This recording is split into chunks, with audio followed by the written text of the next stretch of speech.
नमस्कार दोस्तों, आज हम एक ऐसे धरोहर की ओर बढ़ेंगे जो हमें हमारे संस्कृति और धरोहर के प्रति गर्वित महसूस करने पर आमंत्रित करता है। स्वरवेद महामंदिर देश की आध्यात्मिक सांस्कृतिक राजधानी वाराणसी के उमरहा में निर्माणाधीन विशाल साधना केंद्र स्वरवेद महामंदिर अपने आप में अनोखा है। कारण ये कि यह मंदिर शिल्प और अत्याधुनिक तकनीक के अद्भुत सामंजस्य का प्रतीक है। यहाँ इस मंदिर में विहंगम योग के 48वें वार्षिकोत्सव में प्रधानमंत्री नरेंद्र मोदी पहुंचे थे। विश्वनाथ धाम के साथ ही यह महामंदिर भी काशी के धार्मिक और सांस्कृतिक महत्व की शिखर पताका को और ऊंचा उठाने वाला है। फिलहाल यहाँ 3 दिवसीय वार्षिकोत्सव मनाया जा रहा है, जिसमें आज पीएम मोदी भी शामिल होने के लिए पहुंचे थे। अगर बात करें इस मंदिर की, तो यह वास्तुशिल्प का अद्भुत उदाहरण है। 64,000 वर्ग फीट में बन रहे 7 मंजिला महामंदिर का निर्माण करीब 18 साल पहले शुरू हुआ था।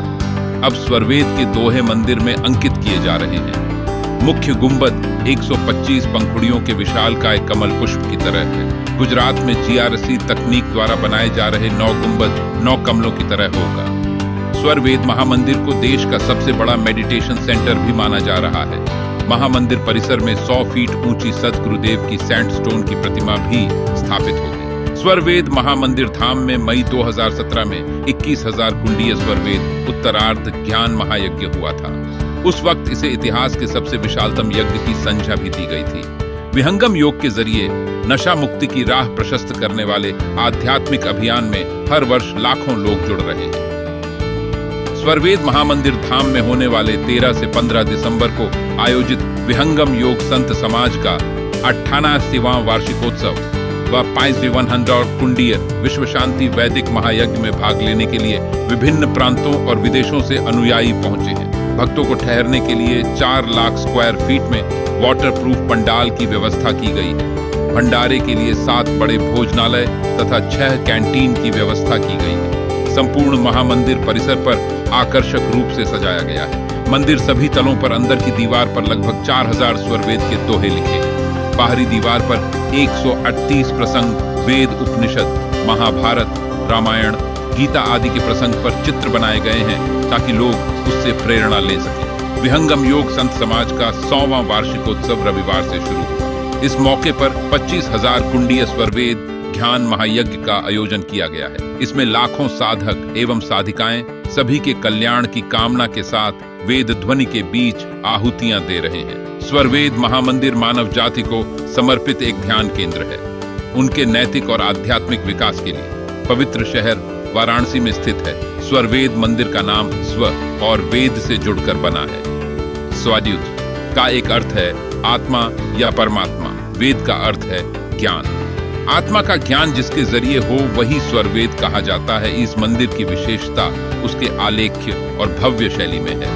मंदिर का निर्माण शिल्प कला की ऊंचाइयों को प्रशंसा देता है और इसमें विभिन्न युगों के स्थापत्य शैलियों का सुंदर संगम है। इसकी शिल्प कला ने दर्शकों को अपनी अद्वितीयता में मोहित कर दिया है। स्वरवेद महामंदिर भारतीय सम्राटों के धार्मिक आस्थाओं का सकारात्मक प्रतीक है। इसमें लिपियों और चित्रों के माध्यम से हमारे धार्मिक ग्रंथों के अद्वितीय सिद्धांतों को दर्शाने वाले स्थल हैं। स्वरवेद महामंदिर काशी में स्थित होने के कारण इसे हिंदू धर्म की एक प्रमुख यात्रा स्थल माना जाता है। यहाँ की धार्मिक और सांस्कृतिक यात्रा भी विशेष रूप से प्रशंसा करती है। प्राचीन दर्शन, आध्यात्मिकता और आधुनिक वास्तुकला का मिश्रण स्वरवेद महामंदिर वास्तव में आने वाली कई पीढ़ियों के लिए एक ऐतिहासिक स्थल होगा। महामंदिर की आधारशिला सद्गुरु आचार्य स्वतंत्र देव और संत परिवार विज्ञान देव ने साल 2004 में रखी थी। तब से ही इसका निर्माण जारी है। खास बात है कि निर्माण में 15 इंजीनियरों के साथ साथ 600 कर्मी भी लगे थे। मंदिर में 101 फव्वारे हैं। मंदिर की दीवारों पर गुलाबी पत्थर लगा हुआ है और आसपास बड़ा बगीचा है जहां जड़ी बूटियां लगा हुई हैं। कौन थे सदाफल देव जी महाराज? दरअसल स्वरवेद के लेखक सदाफल देव जी महाराज ही हैं। उन्होंने विहंगम योग की स्थापना की थी। महाराज का जन्म 19वीं सदी में हुआ था। वह आध्यात्मिक गुरु और विद्वान थे।